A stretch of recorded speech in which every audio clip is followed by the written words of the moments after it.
bagaimana sektor kesehatan dan sektor yang lain harus bersambungan. Ya istilahnya begini dok, istilah kalau negara kuat, rakyatnya nggak sehat juga agak susah. Ya, betul. Balikan begitu juga betul. Ya. Jadi ini memang istilahnya kalau Latin itu in sana in corpore sano dok ya kalau misalnya.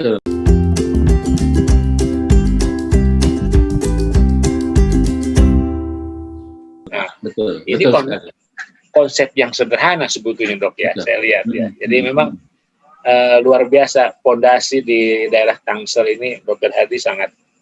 Sebetulnya saya bukan Tangsel Pak, Tangerang Kabupaten Pak. Oh, Tangerang Kabupaten. Ya, mohon maaf, koreksi.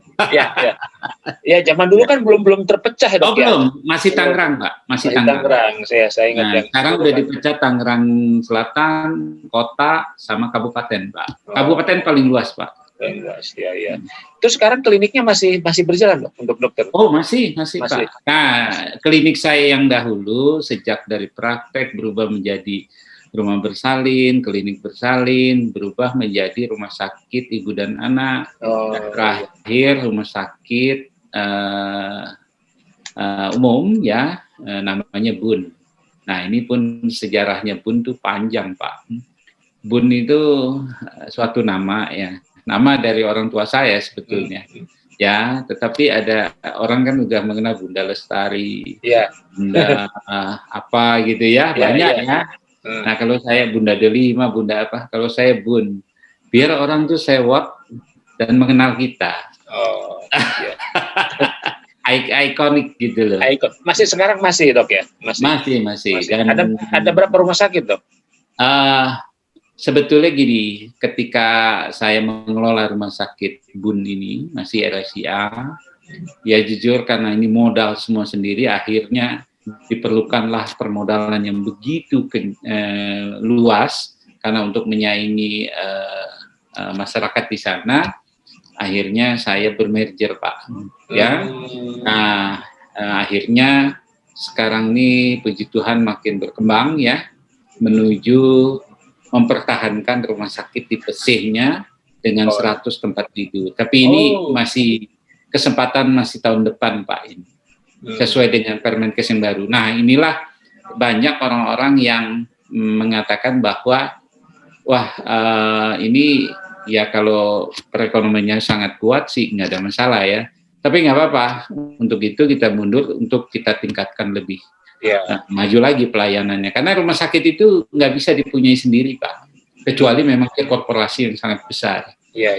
Itu strategi bisnis lah ya Pak. Tapi klinik saya ada tetap. Gitu. Artinya juga ini sesuai dengan program pemerintah menciptakan lapangan pekerjaan loh. Makin banyak Pak, makin ya kebutuhan makin banyak Pak. Ini saya menambah lantai juga soalnya ini. Ya, otomatis nanti SDM makin ada yang harus ditambah Pak. Nggak bisa setiap lantai itu mesti grupnya sendiri-sendiri kan Pak. Iya betul. Terutama kalau kita bicara Pasienkes, tentu di situnya ada SDM ya. Tapi pasti. Nah, kalau saya flashback boleh ke diri saya sebagai nurse, sebagai perawat, SDM yang paling banyak di rumah sakit itu kan perawat dok ya. Pasti. Bidan kedua Pak. Kedua.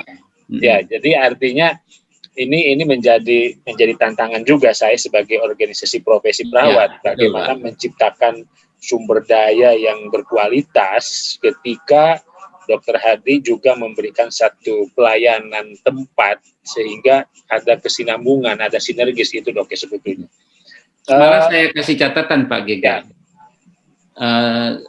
Tidak hanya di saya maupun di tempat teman-teman yang lain, yang kesulitan tuh nurse Pak. Jujur ya Pak ya. Kalau maaf banget kalau ikatan bidan itu anggotanya udah berlimpah Pak. Nah, nggak bisa kan kita ada porsinya Pak sekarang diatur di Permenkes. Justru nurse itu yang sangat kurang Pak. Ini Pak Gegen sebagai praktisi nurse ini ya harus ini nih Pak. Nggak tahu kenapa sangat kurang gitu loh Pak.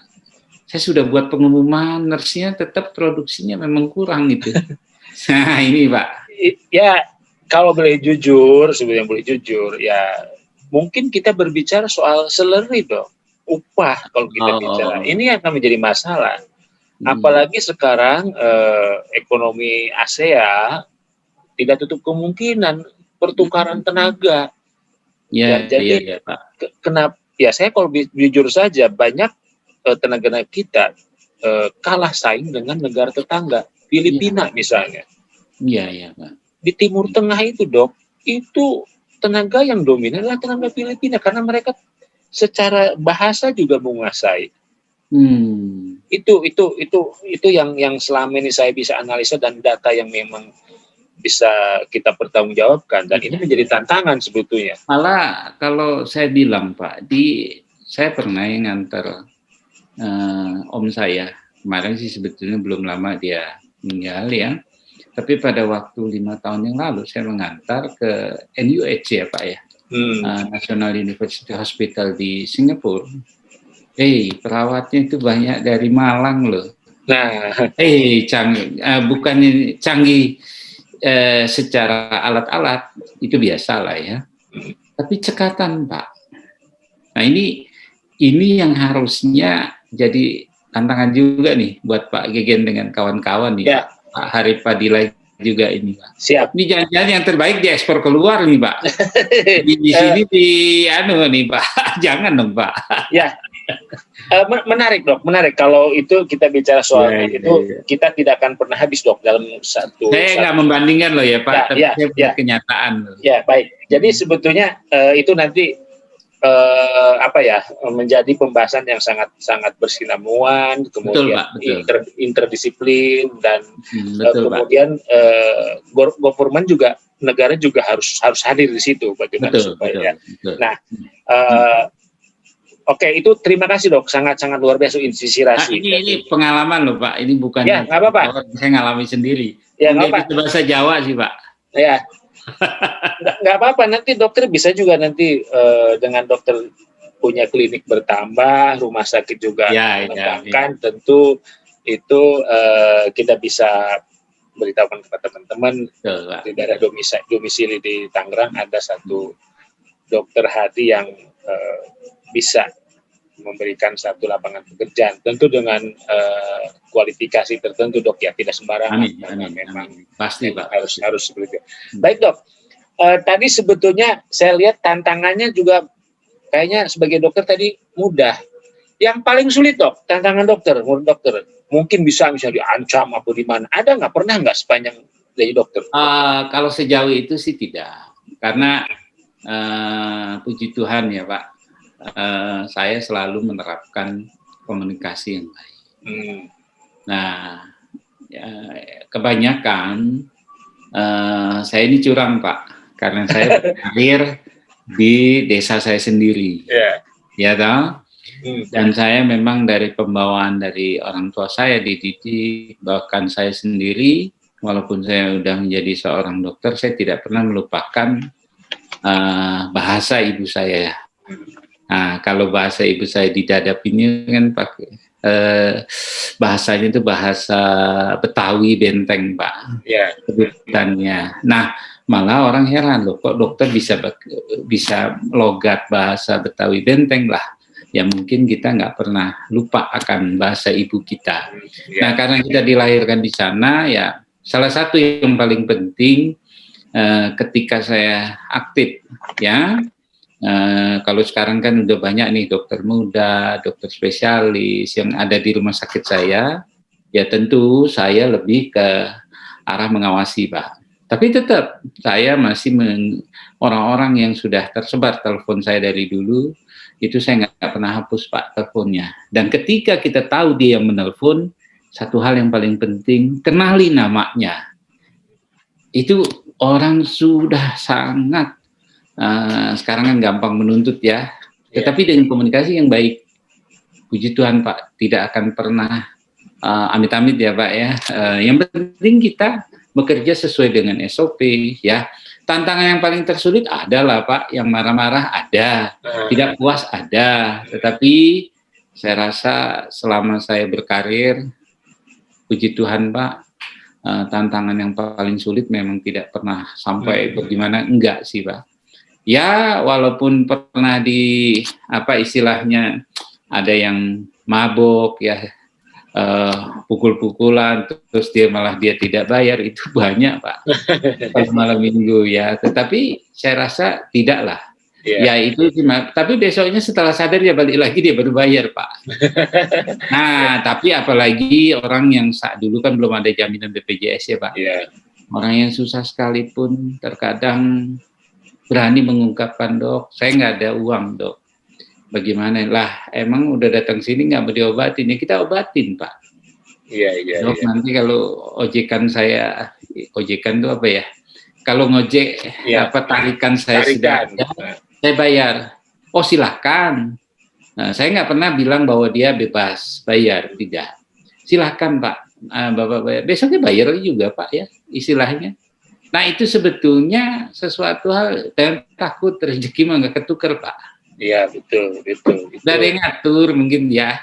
Ya. Dan harus percaya itu gitu loh. Iya betul. Hanya, memang Pak, itu mah udah kita mah nggak bisa Pak untuk nuntut orang juga untuk nggak bayar juga susah Pak. Mau bagaimana? Ya paling dari 100 orang saya percaya 10% pun orang demikian, rasanya rezeki kita nggak bakal dikurangi gitu loh Pak. Mungkin ya kalau saya loh ya nggak, tapi saya harap teman-teman semua mungkin yang dokter, perawat, bidan, ayolah percayalah sama yang kuasa, karena pekerjaan kita itu nggak lepas Pak dari yang kuasa. Jangan pernah kita sombong Pak. Iya. Ya doa ya pastilah, itu sesuai kepercayaan masing-masing loh ya. Betul dok, betul. Ya, jadi memang seperti dokter tadi bilang bahwa apa yang kita tabur sebetulnya kita tuai, atau apa yang kita kebaikan itu dapatnya kebaikan sebetulnya itu kan dok ya. Jadi saya lihat dan saya perhatikan juga dokter, saya kira juga bagaimana ketika dokter merintis sebagai seorang dokter, kemudian dia bagaimana melayani dan merespon orang, sebetulnya itu kan sederhana dok ya, sederhana. Iya Pak. Dan sangat sederhana, tapi efeknya luar biasa. Ya itulah Pak. Banyak orang yang membela Pak melalui apa? Tuhan itu pasti membela melalui banyak orang Pak. Iya. Tadi bilang hari ini dia nggak bayar, nggak apa-apa. Orang juga tergugah ya, sudah dokternya baik ya, nggak enak nggak bayar. Ya udah besok saya bayar. Ya saya juga ada yang sampai 2 bulan Pak, saya udah lupa. Dia datang, dok saya udah sehat, saya udah ngumpulin dikit, ya lah. Kamu pulang ada uang? Ada dok, bener nih, ada ya sudahlah, kalau kamu ada, kamu bilang nggak ada, kamu bawa lagi, saya bilang. Kalau sekarang bilang ada ya taruh gitu. Iya. Kalau sekarang kan nggak bayar bikin pernyataan. Kalau mungkin rumah sakit ya kali ya. Iya. Itu karena itu manajemen. Karena ini rumah sakit itu bilang PT sih ya. Ya memang. Saya juga nggak bisa ikut campur kayak itu. Ya baik dok. Ini menarik dok. Memang kalau kita bahas pembicaraan, saya kira dia tidak akan pernah habis, karena ini substansinya luar biasa. Santai tapi kena dok menurut saya. Iya. Kadang banyak orang memberikan satu edukasi, pencerahan, yang lain-lain terlalu serius sehingga orang juga mumet dengan situasi sekarang ya. Ya kalau saya kan karena experience ya, ditanyanya ya masa saya mau ngarang-ngarang ya enggak. Iya betul dok.